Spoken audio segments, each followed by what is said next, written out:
et merci d'être avec nous pour le Club Macro. Notre invité vient nous rejoindre, c'est Bruno Zaraya. Bonjour Bruno. Bonjour Laura, bonjour, bienvenue. Merci. Vous êtes directeur commercial chez Ginger AM, bien connu notamment parce que vous n'avez qu'un seul fonds, Ginger Actif 360, dont on va parler bien entendu. Mais on va surtout parler tout de suite de dissocier la peur des risques. Qu'est-ce que ça veut dire dissocier la peur des risques? J'imagine qu'il faut comprendre quelle est la peur de l'investisseur, l'analyser et puis pour peut-être bien le conseiller aussi derrière. Tout à fait. Ça veut dire déjà que pour Ginger, quand on a créé cette entreprise il y a 10 ans bientôt maintenant, c'était pas pour vous les fêtez bientôt là. On les fête dans quelques jours, donc je suis heureux d'être avec vous aujourd'hui encore plus. On les fête en avance. On les fête, c'est ça. Encore. Mais néanmoins, on avait considéré que le marché financier est profondément changé, et quand on a créé Ginger pas pour créer une industrie de gestion, et pour apporter des éléments différents à nos clients. Nous, on considère que le marché financier a profondément changé pour plusieurs raisons, et qu'aujourd'hui, de plus en plus, il y avait un certain nombre de peurs dans le marché qui allaient être identifiées comme des risques par les clients. À chaque fois, ces peurs, et parce que notamment, c'est vrai qu'il y a une façon de traiter l'information qui est de plus en plus anxiogène, et donc chaque peur peut souvent être transformée en risque. Et nous, on dit à nos clients aujourd'hui qu'il est important de dissocier deux types de risques, un risque systémique d'un risque épidermique, parce que ce n'est pas la même chose dans les marchés. On aura beaucoup de peurs qui seront juste épidermiques, et c'est incroyable, parce qu'avec du recul, le Brexit par exemple, Trump, la guerre commerciale, même la pandémie, on se rend compte que on n'était pas face à un risque systémique réel comme on a pu le connaître en 2011. Et pour expliquer clairement à nos auditeurs et auditrices, c'est que typiquement, un risque systémique en 2011, c'est moins 40 et il faut plus de 3 ans pour retrouver les plus hauts. En 2020, après la pandémie, quelques mois plus tard, on avait retrouvé les plus hauts. Et donc en fait, Ginger, la base de notre ADN, c'est prendre en considération ces profonds changements de marché qui impactent tous les jours l'analyse et le fondamental et qui permettent selon nous d'avoir un nouveau cap et de pouvoir donner à nos clients beaucoup d'éléments d'information pour comprendre et pour appréhender au mieux les marchés. Et les risques épidermiques, du coup, c'est quoi? C'est du bruit, finalement? C'est des choses qu'il ne faut pas forcément tant prendre en compte que ça? Exactement. En fait, nous, aujourd'hui, notre unique fonds est un fonds flexible. Donc, on peut être investi de 0 à 100% en actions. Typiquement, nous, on est là pour acheter ce qu'il y a de moins cher à chaque instant.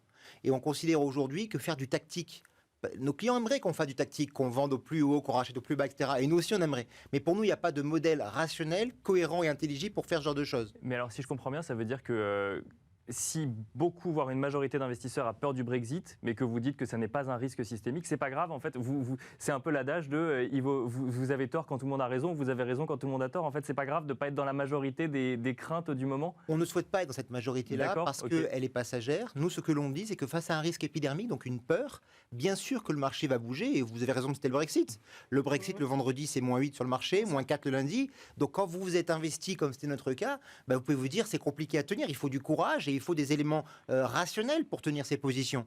Mais ce qu'on dit à nos clients, c'est que bien sûr que le marché va bouger, il va baisser un jour, 2 jours, 3 jours, mais nous, ce dont on est convaincus, c'est qu'il sera plus haut dans quelques semaines.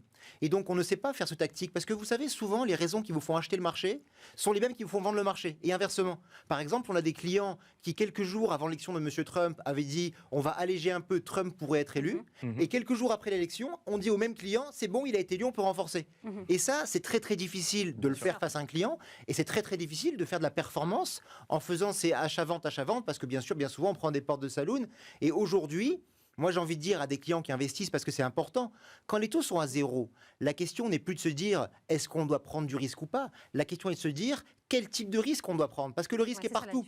Et nous, on préfère prendre un risque appréhendé et identifié. Et chez Ginger, il y a 2 jambes. Une jambe fondamentale. Donc, donner un prix à un actif aujourd'hui pour demain, donner le prix d'une entreprise aujourd'hui pour demain. Demain, c'est 1 an, 2 ans, 3 ans. Et puis, une jambe technique qui est celle de l'analyse des risques, où là, notre innovation nous permet de comprendre, je dirais, la façon dont les risques sont construits dans le marché. Si je devais donner un exemple à vos auditrices et vos auditeurs, je dirais, par exemple, prenez la volatilité. La volatilité, c'est une quantité de risque. Je dis elle est 12, c'est une quantité de 12. Et bien nous, plutôt que de la quantifier, on préfère la qualifier. Parce qu'en fonction de comment elle est construite, elle pourrait être un risque réel pour nos clients dans le marché. Alors justement, c'est vrai que vous avez dû faire face à la peur de vos clients, notamment en plein début de pandémie, parce que vous avez vraiment fait partie des mauvais élèves à ce moment-là, parce que vous aviez beaucoup de cycliques et de financières. Qu'est-ce qui se passe à ce moment-là? Qu'est-ce qu'on dit à ces clients et quel est le message, justement, pour dissiper cette fameuse peur? Alors écoutez, c'est très simple, et vous avez raison d'aborder ce sujet-là. Nous, moi, je veux dire qu'on a un seul fonds, vous l'avez souligné. Tout à fait. Donc déjà, au-delà de notre innovation, ça veut dire une chose, c'est que nos intérêts sont complètement alignés avec ceux de nos clients. Oui. Quand on prend une position, ça engage toute entreprise. Et au moins, tout le monde comprend cette sincérité et cette authenticité-là. Après, en mars 2020, on entame le début de la pandémie qu'on n'a pas du tout vu venir. Enfin, vous faites clair. Oui, parce que vous avez des balises qui repèrent. Alors, on a des balises des risques systémiques, mais à ce moment-là, et c'est pour ça qu'on prend position le 18 mars, on dit à nos clients, écoutez, la peur, elle est partout. Elle est diffusée partout et contrairement à une crise financière type subprime ou autre, n'importe quelle personne peut comprendre la pandémie. On arrête l'économie, on ferme tout le monde peut s'approprier la crise. Donc la peur était extrême et les discours globaux étaient aussi dans cette peur-là. Quand on parle de crise de 29, quand on dit que tout s'arrête, quand on dit que c'est probablement l'une des pires crises qu'on ait connues, vous êtes financier, vous vous dites je pars. Mais malgré cela, nous dans nos outils, on ne voyait pas de risque systémique monter comme en 2008 ou comme en 2011. Donc on dit à nos clients, le 18 mars, on prend la parole et chaque personne peut écouter sur notre site, tous les éléments sont archivés. On dit écoutez, pour nous, il n'y a pas le risque systémique qui se construit comme en 2011. D'accord. Donc, les économies mondiales ferment, mais votre outil vous dit qu'il n'y a pas de risque systémique. Donc, pour vous, il n'y a pas de risque systémique. Donc, pour nous, il n'y a pas de risque systémique. La question qu'on pouvait se poser, c'est, avant cette crise-là, on avait beaucoup de valeurs cycliques et financières, et il est évident que quand les économies ferment, ce n'est pas les valeurs qu'il faut avoir en priorité. Bien sûr. Nous, on avait ces valeurs-là parce qu'on considère que le cycle économique perdurait, et d'ailleurs, les résultats des entreprises de mars 2020 montraient bien que ce cycle perdurait. Des Arcelor ou autres sortaient de très beaux résultats. Bon. Juste après la pandémie, enfin après la clôture, la fermeture des marchés au niveau mondial, nous, on fait un bilan, on se dit, voilà, le risque ne monte pas. Donc pour nous, c'est un outil qui est important dans la partie analyse de risque du marché. S'il ne monte pas, ça veut dire deux choses. Ça veut dire, qu'il y a des solutions, et deux, et on écrit ça à ce moment-là, qu'il y aura des plans de soutien et des plans de relance colossaux aidés par des politiques de taux bas. Donc ça veut dire que ces solutions devraient permettre à l'économie de certes avoir une sorte de récession flash, mais de perdurer avec une croissance très forte par la suite. Et donc on a dit à nos clients, avoir des cycliques et des financières à la veille de la pandémie, ce n'est pas une bonne idée. En revanche, après une récession flash, qu'est-ce que c'est ? C'est le début d'un cycle important, donc il faut le garder pour des raisons différentes, ces valeurs cycliques et ces valeurs financières. Et là où tout le monde pensait que c'était plus la santé ou la distribution qui allait en profiter, c'est vrai que le début du rebond, et là c'est incroyable, le début du rebond en Europe, on peut le dater du 18 ou 19 mars. Ça veut dire 2 jours après le premier jour du confinement. Donc c'est très difficile fondamentalement d'acheter ça. Un vrai point d'entrée. Il y avait un point d'entrée exceptionnel qu'il était extrêmement difficile pour beaucoup d'acteurs de prendre. Certains clients sont rentrés, nous on a réussi à faire venir certains clients. Et c'est vrai que depuis 10 ans, quand vous avez appréhendé le Brexit différemment, Trump, même la Chine, en début 2016, vous avez beaucoup d'économistes qui disent la Chine s'écroule. Là aussi, on disait non, pas du tout. Être capable de garder le cap. Souvent, les clients voudraient qu'on bouge toujours. Et parfois, pas prendre une décision, c'est difficile aussi. Au final, est-ce qu'il existe encore des risques systémiques quand on voit que les banques centrales sont systématiquement au secours des marchés ? Alors bien sûr, oui, tout à fait. Les risques systémiques, parce que si vous voulez d'abord, il y a beaucoup de produits plus ou moins complexes qui sont vendus dans des proportions incroyables et où, si le risque se met à monter, la réassurance impactera fortement les marchés. Et c'est toujours le même sujet, c'est que face à la volatilité, nos clients ont tous fait la même chose. C'est-à-dire qu'en fait, pour fuir, vous savez, c'est comme dans toute activité. Quand on fait quelque chose avec la peur, souvent ça se réalise. Aujourd'hui, tous nos clients font des allocations d'actifs ou des investissements en ayant peur. Peur de se tromper d'investissement, peur de perdre ou autre. Bon, c'est rarement une bonne conseillère, la peur. Et bien c'est pareil, pour fuir cette volatilité qui leur paraissait être le risque. Nous on dit non. Regardez la volatilité, elle monte, elle baisse, elle monte, elle baisse. Et souvent pour des peurs. Un jour, il y aura un risque, elle montera fortement. Mais si elle monte 50 fois pour juste des peurs, ça n'est plus un indicateur suffisant. Or, ce que l'on dit, c'est qu'aujourd'hui, tous nos clients ont fui la volatilité en achetant de l'illiquidité.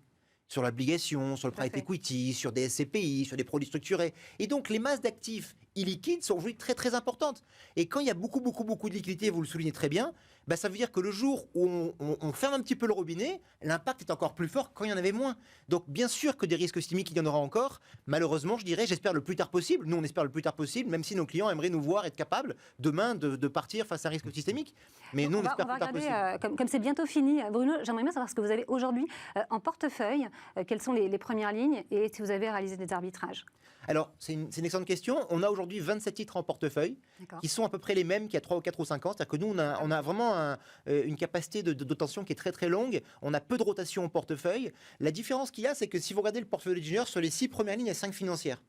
Or, ces 5 financières, elles sont très loin de leur plus haut par rapport à 3-4 ans.